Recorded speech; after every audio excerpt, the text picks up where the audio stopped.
আসসালামু আলাইকুম। তো লিবিয়ার এক আল্লাহর বান্দা তো হজ করার জন্য যাইতে চাইছিল। তো কোনো কারণবশত তার পাসপোর্টে ঝামেলা হয়েছিল। তো পাসপোর্টে ঝামেলা হওয়ার কারণে বিমানে তাকে নিয়ে যাচ্ছিল না। মানে তার হজটা ক্যান্সেল হয়ে যাচ্ছিল, ফ্লাইটটা ক্যান্সেল হয়ে যাইতে চাইছিল। তো এই মুহূর্তে অলরেডি বিমান আকাশে উড়ছে।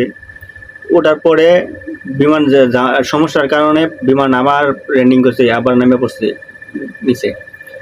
তো আর দ্বিতীয়বার আবারও উঠছে, কিন্তু আবারও আবহাওয়ার কারণে আবারও বিমানটা নিচে নামতে বাধ্য হয়েছে। তারপরে পাইলটে এটা বিশ্বাস করছে যে আমার ওই ওই যাত্রীটা নিয়ে গেলে ওই যাত্রী না ছাড়া আমার এই বিমান যাবে না। তো ওই যাত্রীরা না নিয়ে পরে উনি যান নাই, ওরা নিয়ে তারপরে সৌদি গেছেন। উনি খোঁজ করছেন, লোকটা দেখেন। তো আল্লাহ তাআলা লীলা খেলা বোঝা বড় মুশকিল।